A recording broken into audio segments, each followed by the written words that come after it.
ابھی وہ کم سن ہی تھا کہ خان کو اس کی ہمت اور جرت پسند آ گئی تھی، کیونکہ اس نے سخت برف باری کے زمانے میں ہرنوں کی ایک ڈار کا تعاقب کر کے شکار کیا تھا اور قبیلے کے لیے گوشت فراہم کیا تھا۔ کرداکو ترک سواروں کے ایک دستے نے افغانستان کی پہاڑیوں میں اسے شکست دی۔ چنگیز خان کو اپنے شکست خوردہ لشکر پر غصہ نہیں آیا، حالانکہ یہ مغلوں کی پہلی پسپائی تھی۔ اس نے کہا، اب تک شیکی کوداکو ہمیشہ فتح پاتا رہا ہے، وہ فتح کا عادی ہو گیا ہے، کیونکہ اس نے بدقسمتی سے کبھی چرکا نہیں کھایا، اب وہ اور زیادہ احتیاط سے لڑے گا۔ چنگیز خان نے دریائے سندھ کے کنارے تک ترک فوج کا تعاقب کر کے اسے شکست دی اور واپس پلٹ کے اس نے وہ میدان جنگ دیکھا جہاں اس کے سپہ سالار نے شکست کھائی تھی۔ یہاں اس نے اپنے مغل سپہ سالار کو سخت ملامت کی کہ تم نے میدان جنگ میں اپنے لیے اچھا مقام نہیں چنا تھا۔ فوجوں کے گزر جانے کے بعد خان نے حکم دیا کہ اب لڑائی بالکل موقوف کر دی جائے۔ جہاں کہیں مغلوں کی حکومت ہو وہاں کوئی ہتھیار نہیں اٹھا سکتا۔ خانہ بدوشوں کا قائم کیا ہوا یہ امن بڑا دہشت ناک تھا، لیکن بڑا کارگر بھی نکلا۔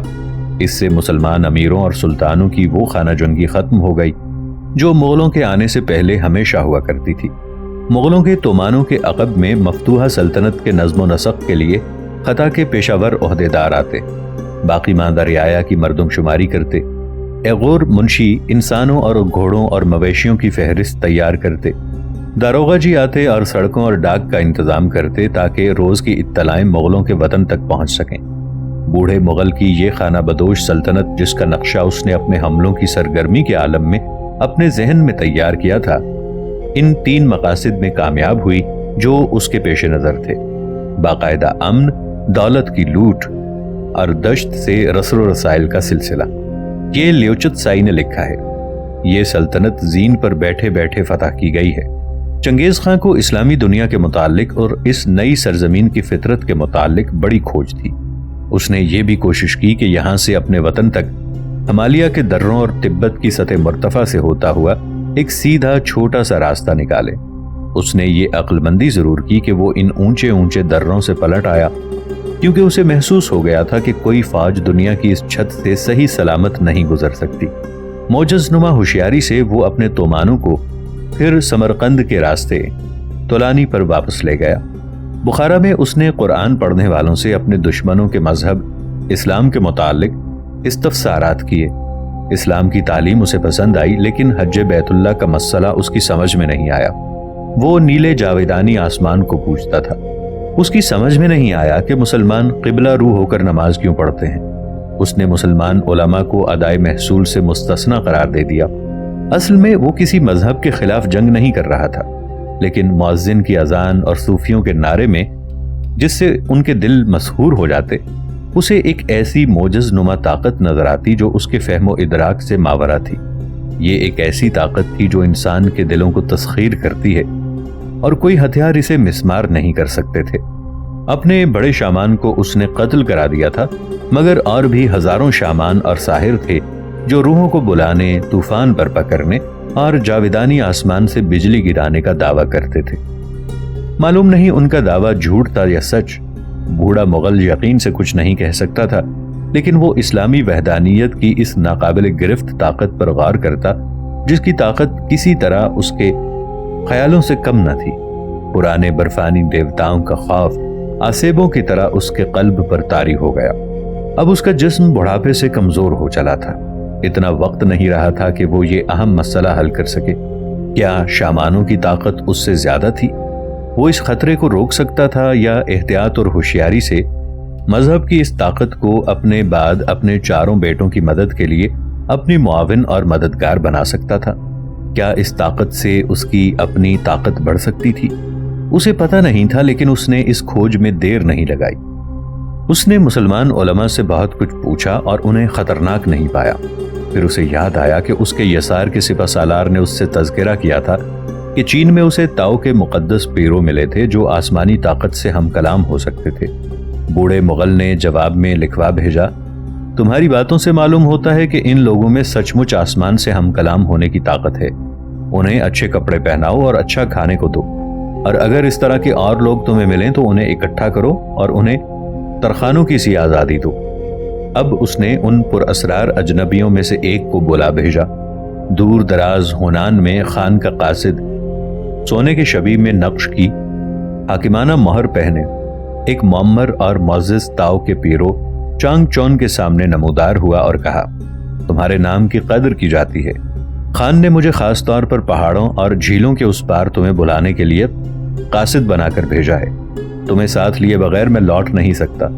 اس نے اس تاؤ کے پیرو استاد سے خان کا پیغام دہرایا جو اس کے لیے اس کے چینی معتمد نے یعنی یہ لیوشت نے لکھا تھا۔ میں شمالی بیابانوں سے آیا ہوں، عام انسانوں کی خوراک کھاتا ہوں اور صرف ایک لبادہ پہنتا ہوں۔ خیموں کے رہنے والے میری اولاد ہیں۔ میرے ان کے خیالات ایک ہیں، جب وہ جنگ کی کشمکش میں مبتلا ہوتے ہیں تو میں ان کے ساتھ ہوتا ہوں۔ 7 سال کے اندر اندر میں نے ان کے لیے دنیا کی ساری طاقتیں زیر کر لی ہیں۔ ہر جگہ میری برتری مانی جاتی ہے۔ مجھے خود کوئی ہنر نہیں آتا، اس لیے میں ذہین آدمیوں کی عزت کرتا ہوں اور ان سے بھائیوں کا سا سلوک کرتا ہوں۔ میں ڈرتا ہوں کہ شاید میں فراست سے حکومت نہیں کر پا رہا ہوں۔ دریا پار کرنے کے لیے ہم لوگ تختوں اور رسی سے پل بناتے ہیں، اسی طرح سلطنت پر حکومت کرنے کے لیے عاقلوں کے مشورے کی ضرورت ہے۔ ناظرین، آگے بڑھنے سے پہلے کامنٹ سیکشن میں ہمیں اپنی آراء سے ضرور آگاہ کیجیے گا کہ آپ کو ہماری یہ سیریز کیسی لگ رہی ہے۔ آئندہ آنے والی اقساط سے باخبر رہنے کے لیے ہمارے چینل کو سبسکرائب کر لیں اور ساتھ موجود بیل آئیکن کو ضرور کلک کر لیں۔ شکریہ۔ تمہارا زہد عام انسانوں کی سطح سے بلند ہے۔ تمہارے اور میرے درمیان پہاڑ اور لق و دق بیابان ہیں۔ ان کی وجہ سے دھوکہ نہ کھائیو، انسانوں کی بہبود کا خیال کیجو۔ میرے پاس آؤ اور مجھے بتاؤ کہ میری جان کیسے بچ سکتی ہے۔ اس طرح چانگ چون نے ایشیا کے اس پار سے لے کر اس پار تک کا سفر کیا۔ اس نئے سفر میں ایک مقام پر وہ یہ دیکھ کر بہت گھبرایا کہ اس کے ساتھ ساتھ 20 ناچنے گانے والی لڑکیاں بھی جا رہی ہیں جو خان کے خیمے کو لے جائی جاتی تھیں۔ جب چانگ چون چنگیز خان کی خدمت میں حاضر ہوا اور بے خوف و خطر اس کے سامنے کھڑا ہو گیا تو دیکھا کہ اس کی لڑکیاں مغل فاتح کے سامنے ناچ گا رہی تھیں۔ مغل نے اس سے کہا، تم جو کسی بادشاہ کا حکم نہیں مانتے میرے پاس آئے ہو، اس سے مجھے بڑی خوشی ہوئی۔ کیا تم وہ نسخہ لائے ہو جس سے میری عمر بڑھ سکتی ہے؟ چانگ چو نے ہچکچائے بغیر کہا، زندگی کی حفاظت کے تو طریقے ہیں، لیکن ہمیشہ زندہ رکھنے والی اکسیر دوا کوئی نہیں۔ خان اس صاف گوئی سے بہت خوش ہوا اور اس نے حکم دیا کہ اس تارک الدنیا بزرگ کے آگے پرونوش کا سامان رکھا جائے۔ چانگ چون نے جسارت سے کہا، میں اپنی مرضی سے نہیں، آسمان کی مرضی سے حاضر ہوا۔ بوڑھے مغل کی سمجھ میں یہ بات آتی تھی۔ اس کے سامنے ایک ایسی طاقت تھی جو بے خوف تھی۔ اس نے اپنے بیٹوں سے کہا، اس کے الفاظ اپنے دلوں پر نقش کرو کیونکہ یہ الفاظ غور کے قابل ہیں۔ اسے چانگ چو کی اس نصیحت پر غصہ بھی نہیں آیا کہ اگر زیادہ دن جینا چاہتے ہو تو بستر پر اکیلے سویا کرو، رنگی رنگائی عورتوں کے پہلوؤں میں نہیں، اور نہ دوسروں کی زندگیاں تلف کیا کرو۔ یہ اس وقت کا ذکر ہے کہ وہ پہاڑوں کے راستے واپس جا رہے تھے اور مغل تفریحی شکار کھیل رہے تھے۔ چنگیز خان کی عمر اب 70 سال کی تھی۔ وہ بھی شکار کے نرغے میں شامل تھا۔ اس پر ایک جنگلی سور نے حملہ کیا تو اس کے گھوڑے نے اسے گرا دیا، لیکن جنگلی سور نے اسے زخمی نہیں کیا۔ تاؤ کے پیرو نے اس سے کہا، یہ واقعہ ایک طرح کی تنبیہ ہے، تم نے برا کیا جو اتنی جانیں تلف کی۔ اگر آسمان نے دخل نہ دیا ہوتا تو جنگلی سور تمہیں مار ڈالتا۔ بوڑھے مغل نے اپنے دل میں غور کیا اور جواب دیا، میں خود بھی یہی سمجھا تھا۔ میں جانتا ہوں کہ تمہارا مشورہ نیک ہے، لیکن ہم مغل ابتدائے ایام سے سواری اور تیر اندازی کے خوگر ہیں، اپنی عادتوں کو بدلنا بہت دشوار ہے۔ بہرحال تمہارے الفاظ میرے دل پر نقش ہو گئے ہیں، لیکن 2 مہینے کے اندر اندر وہ پھر زین پر بیٹھنے اور شکار کھیلنے کے قابل ہو گیا۔ اپنی عادتیں بدلنا سہل نہیں تھا۔ اب وہ یہ سمجھتا تھا کہ چانگ چو کسی پوشیدہ طاقت کا مالک تو نہیں، پھر بھی اسے راضی ہی رکھنا چاہیے۔ اس لیے اس نے بوڑھے تاؤ کے پیروں کے حق میں فرمان نافذ کیا کہ وہ اور اس کے تمام شاگرد ہر طرح کے محصول اور نقصان سے بری قرار دیے جاتے ہیں۔ مفتوحہ ملکوں میں آسمان سے ساز باز رکھنے والوں سے بنائے رکھنا ہی اچھا تھا۔ بوڑھا فاتح اور تارک الدنیا بزرگ دونوں ہمیشہ کے لیے ایک دوسرے سے جدا ہو گئے، مگر دونوں کے دل میں ایک دوسرے کی عزت تھی۔ اب چنگیز خان ایک اور بڑے وساوس میں مبتلا ہو گیا۔ وہ دنیا کی چھت پر سے ہو کر گزر رہے تھے اور کورخر اور 12 سنگوں کا شکار کھیلتے تھے۔ دور دراز دستوں کو آن ملنے کا حکم دیا۔ 5 سال کے بعد اب وہ پھر وطن کی چراگاہوں کی سیر کریں گے۔ اس کے 3 بیٹے تولوئی، اوغدائی اور چغتائی، جس نے ابھی ابھی چانگچو کے لیے کشتوں کے ایک ٹوٹے ہوئے پل کی مرمت کی تھی، اردوئے معلّہ کے ساتھ آن پہنچے۔ جوچی، جو سب سے بڑا تھا، شمالی دشت سے 20,000 گھوڑوں کا غلہ تحفتاً لے کر آیا۔ اپنے بیٹوں سے چنگیز خان نے مستقبل کی بات کی۔ اپنے خون کے عزیزوں کو تباہ کرنا گھر کے چولہے کی آگ بجھانا ہے۔ میں تم میں سے ہر ایک کو ایک قوم کا بازو بناتا ہوں، لیکن تم میں سے ایک اور سب پر حکومت کرے گا، اور تم سب اس کی اطاعت کرنا جیسے میری اطاعت کرتے ہو۔ یہ اس نے جوچی سے بھی کہا اور تینوں چھوٹے بیٹوں سے بھی۔ جوچی سب سے بڑا تھا، لیکن کہتے ہیں کہ یہ جائز اولاد میں سے نہیں تھا، کیونکہ ملکہ عالم بورتائی کے بطن سے وہ اس وقت پیدا ہوا تھا جب ایک دشمن قبیلے کے لوگ اسے زبردستی پکڑ کر لے گئے تھے۔ چنگیز خان نے بورتائی کو دوبارہ حاصل کر لیا تھا اور راستے میں جوچی پیدا ہوا تھا۔ جو لوگ بورتائی کو ساتھ لیے آ رہے تھے، انہوں نے بچوں کے لیے تازہ گندے ہوئے آٹے کا جھولا بنایا تھا۔ یہی ایک نرم شے وہاں میسر تھی، اور اس حالت میں گھوڑے پر سوار اسے لے آئے تھے۔ چنگیز خان نے اس عالم میں بورتائی کے بچے کو دیکھ کر کہا، یہ ہمارا مہمان آیا ہے، اس لیے اس کا نام جوچی یعنی مہمان پڑ گیا۔ باپ نے اس کی ماں بورتائی سے کچھ نہیں کہا اور جوچی میں اور اپنے دوسرے بیٹوں میں کوئی فرق نہ سمجھا۔ چونکہ جوچی اپنی ولادت کے واقعات کبھی نہ بھول سکتا تھا اور اوروں سے دور دور رہنا چاہتا تھا، اس لیے چنگیز خان نے اسے مغرب کے دشت کے بعید ترین علاقوں کی حکومت سپرد کی، لیکن ایک بار سے زیادہ جوچی سے اور اس کے بھائیوں سے اپنے نئے علاقے کی سرحد پر جھڑپ ہو چکی تھی۔ جب تینوں بھائیوں نے یہ سنا کہ ان کی طرح جوچی بھی اولوس کا مختار ہوگا تو انہوں نے احتجاج کیا، اس کا خون مرکیت ہے، وہ ہماری برابری کیسے کر سکتا ہے؟ باپ نے خاموشی سے ان کی بات سنی۔ ایک بوڑھے مغل نے جو چغتائی کا مشیر تھا ان کو جواب دیا، ابھی تم تینوں پیدا بھی نہ ہوئے تھے اور ہراولوس خانہ جنگی میں مبتلا تھا جب دشمن تمہاری ماں کو پکڑ کر لے گئے تھے۔ اس کے بعد سے اب تک تمہاری ماں محنت کرتی رہی، یہاں تک کہ یہ سلطنت پیدا ہوئی۔ اس نے تم لوگوں کی یہ سمجھ کر پرورش کی کہ تم بڑے ہو کر بڑے آدمی بنو گے۔ وہ سورج کی طرح روشن اور گہرے سمندر کی طرح مضبوط تھی۔ تم ایسی خاتون کے متعلق ایسے الفاظ کیسے زبان سے نکال سکتے ہو؟ بہرحال اس واقعے کے بعد جوچی اس مغل کے پاس زیادہ نہ ٹھہرا جو اس کا باپ نہ تھا۔ وہ اردوئے معلّہ سے نکل کر اپنے دشت کو چل دیا۔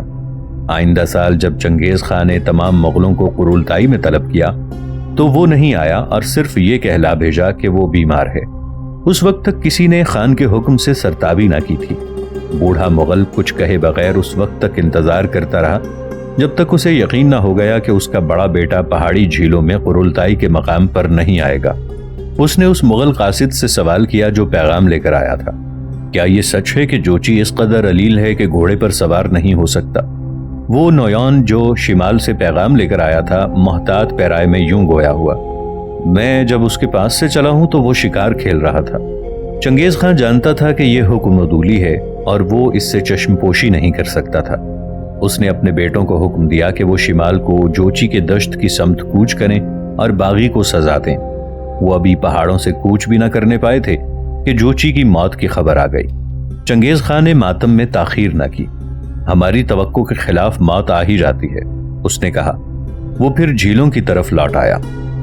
حسب الحکم قرولتائی منعقد ہوئی، لیکن اب وہ بہت خاموش رہنے لگا تھا، اور اس سفر کے بعد شکار کھیلنا اس نے بالکل ترک کر دیا تھا۔ واپسی کے شکار میں مغلوں کے دور دراز دستے واپس آ ملے۔ سوبودائی نے آگے وہ سارا ماجرا سنایا جو اس نے یورپ کی دہلیز پر دیکھا تھا۔ کئی سال بعد اب وہ پھر چراگاہوں میں اکٹھا ہوئے، ضیافتیں اڑاتے رہے، گھوڑیوں کا دودھ پیتے رہے اور الاؤ کے گرد مغنی اپنے راگ الاپتے رہے۔ یہاں چنگیز خان نے اپنے تینوں بیٹوں، اپنے عزیزوں اور مغل نویانوں کے ساتھ جو اب اس کی خدمت میں بسر کر رہے تھے قرولتائی منعقد کی۔ شامیانے کے باہر خان کا مغل پرچم تھا جس میں گھوڑے کی 9 سفید دمیں آویزہ تھیں اور ان کے اوپر ایک عقاب تھا جس کے پر پھیلے ہوئے تھے۔ عیسائی ناظرین کو یہ عقاب صلیب سے مشابہ معلوم ہوتا تھا۔ اس قرولتائی میں مغلوں نے خان کی بات سنی۔ وہ خود بات کرتے ہچکچاتے تھے کیونکہ انہیں یقین ہو گیا تھا کہ جاویدانی آسمان کی ساری طاقت اس بوڑھے میں اتر آئی تھی جو ان کی سرداری کر رہا تھا۔ آپس میں وہ سرگوشی کرتے، نیلے آسمان نے اسے تمام قوموں پر حکومت کرنے پر مامور کیا ہے۔ چنگیز خان کے نزدیک اب اس کا وقت آ گیا تھا کہ وہ اپنی نئی سلطنت اپنے ان 4 بیٹوں میں تقسیم کر دے جو بورتائی کے بطن میں سے تھے۔ اس کے ذہن میں خانہ بدوشوں کا سا دولت کا تصور تھا۔ اس نے ہر چیز جو اسے قیمتی نظر آئی 4 بیٹوں میں تقسیم کر دی۔ خدمت کے لیے آدمیوں کی پرورش اور خوراک کے لیے مویشیوں کے گلے اور گلوں کے چرنے کے لیے زرخیز سلطنتیں۔ اس نے سونے چاندی کی طرف خاص توجہ نہ کی۔ فصیل بند شہروں میں شہریوں کی صنعتیں اور شہروں کا سارا مال و متال اس کے نزدیک محض ایک ضمنی جائیداد تھی، جس کا اصلی مقصد چراگاہ کو سرسبز رکھنا تھا اور کاروانوں کی ان شاہراہوں کو جن سے ہو کر تجارت کا سلسلہ جاری رہ سکتا تھا۔ اس کے پاس نقشے نہیں تھے۔ پرانے جائیدادی قوانین سے اسے دلچسپی نہ تھی، اس لیے بوڑھے مغل نے ایک طریقے پر ایک لڑکے کے حصے میں کچھ قبیلے دے دیے۔ ان کے ساتھ دریاؤں کی وسیع وادیاں، کوہستانوں کے سلسلے جو دشت سے باہر پھیلے ہوئے تھے۔ اس طرح اس نے پرانی سرحدوں کو کل عدم کر دیا۔ اس نے ایشیا کے زیادہ تر حصے کو فتح کر لیا تھا۔ اب اس نے اپنی مفتوحہ املاک کو اس طرح تقسیم کیا جیسے کوئی خانہ بدوش اپنے گڈڑیوں اور مویشیوں کو تقسیم کرتا ہے، لیکن اپنی فوج اس نے تولوئی کے سپرد کی، کیونکہ یہ ظفریاب فوج اس کے اشاروں پر چلتی۔ کسی اور انسان نے دنیا کی سطح کا حصہ فتح نہ کیا تھا جو کہ اس کی فوج کی مدد سے اس نے فتح کیا۔ بحر الکاہل سے دولگا کے کنارے تک اس کی بات حکم کا درجہ رکھتی تھی۔ اس کی نئی سڑکیں ایران کے ریگستان کا سلسلہ سائبیریا کے تائگا سے ملا رہی تھیں، جو اولین خانہ بدوش شہسواروں کا منبع اور وطن تھا۔ چنگیز خان اس فتح کو مکمل کرنا اور اسے مستقل بنانا چاہتا تھا۔ اس نے خیمے کے رہنے والوں کو ایک نئی قومیت میں منسلک کر دیا تھا، اور وہ یہ چاہتا تھا کہ ان کی حکومت دنیا کی ان حدود تک وسیع ہو جائے جن پر اب تک اس کا قبضہ نہ ہوا تھا۔ اس قوم میں مغل قبیلے، ترخانوں، نویونوں اور ابتدائی لڑائیوں کے ساتھیوں کو برتری کا درجہ حاصل تھا۔ چنگیز یہ چاہتا تھا کہ یہ جیسے خانہ بدوش ہیں ویسے ہی رہیں اور متمدن دنیا پر حکومت کیا کریں۔ اس کا اپنا خاندان مرتبے میں ان سے بھی زیادہ بلند تھا۔ یہ آلتین اور ویک اور خاندان زرری کہلانے لگا۔ اس میں اس کے بیٹے، پوتے، عزیز و اقارب اور ان کی بیویوں کی اولاد شامل تھی۔ انہی کے درمیان دشت کی سلطنت تقسیم ہونے والی تھی، جیسے پرانے چرواہے بن کے دور میں انسان اور مویشی۔ خاندان زرری کا سرتاج وہ شخص ہوگا جو زرری خان کے خاکی نمدے کی مسند پر بیٹھ کر خان بنے گا اور سب پر حکومت کرے گا۔ وہ خود دشت میں رہے گا، لیکن ساری بنی نوع انسان پر اسی کی حکومت ہوگی۔ مغل فاتح کا مقصد یہ تھا۔ اس کی تکمیل سے پہلے ہی 1227 میں، جو خنزیر کا سال کہلاتا ہے، سیاکی پہاڑیوں میں باغیوں کے خلاف یورش کے دوران میں اس کا انتقال ہو گیا۔ قرولتائی نامہ۔ خزاں کا مہینہ تھا، دشت کی گھاس بھوری پڑ چکی تھی، آندھیوں کی فصل شروع نہ ہوئی تھی، اور ابھی تک جھیل کے کنارے صنوبروں کے درختوں کا عکس پانی میں جھلکتا نظر آتا تھا۔ مغل سوار چنگیز خان کی لاش کو گاڑیوں میں لیے کالی مٹی کے علاقے سے چراگاہوں کی طرف آ رہے تھے، جہاں ہوا خنک تھی۔ وہ کہتے جا رہے تھے، وہ عقاب تھا جو ہمارے درمیان پرواز کرتا تھا، نعرہ لگاتا تھا، شکار کرتا تھا۔ اس سے پہلے اس نے کہیں تھک کے مقام نہیں کیا۔ تابوت لکا اردو کے قریب آ رہا تھا۔ یہاں بھورے سمور کے گنبد نما خیموں کا پڑاؤ دریائے کیرلان کے کنارے حد نظر تک پھیلا ہوا تھا۔ شاہ سواروں کو حیرت تھی کہ 70 سال کا جھکے ہوئے چوڑے شانوں والا سردار، جس کی آنکھیں بلی کی آنکھوں کی طرح بھوری تھیں، اس کھڑکھڑاتی ہوئی گاڑی میں تابوت کے اندر بے حس و حرکت پڑا ہے۔ چین کی سرخ زمین کے جس حصے سے یہ گاڑی گزری، ہم رکاب مغلوں نے راستے میں ہر اس شخص کو مار ڈالا جس نے اس گاڑی کو گزرتے دیکھا تھا۔ وہ نہیں چاہتے تھے کہ کسی دشمن کی نظر خان کے تابوت کی سواری پر پڑے، لیکن مغل پڑاؤ کی بستی میں اس خبر کو چھپانا ناممکن تھا۔ روز چنگیز خان کے بیٹے اور پڑوس کے قبیلے اور فوجی چراگاہوں سے جوق در جوق آ رہے تھے اور کہتے تھے، وہ جو مضبوط پتھر تھا ٹوٹ گیا، وہ جو ہمارے سامنے باز کی طرح اڑتا تھا ٹھوکر کھاتے ہوئے ٹٹوں کی طرح گر پڑا۔ اور وہ یہ سوال بھی کرتے جاتے، سچ مچ وہ اپنی قوم سے جدا ہو گیا؟ 4 دن تک روزانہ تابوت خان کی ملکاؤں میں سے ایک کے یورت میں رکھ دیا جاتا اور بین کی آواز آتی، گھاس کی فصل میں تو میری پرورش کرتا تھا اے میرے خان، جاڑوں کی ہوا میں تو مجھے گرم رکھتا تھا، جس شیریں جھیل کے کنارے میں بیٹھی ہوں اس کا پانی خشک ہو گیا۔ جس باغ میں میں رہتی ہوں اس میں سایہ سر سے اتر گیا اے میرے خان۔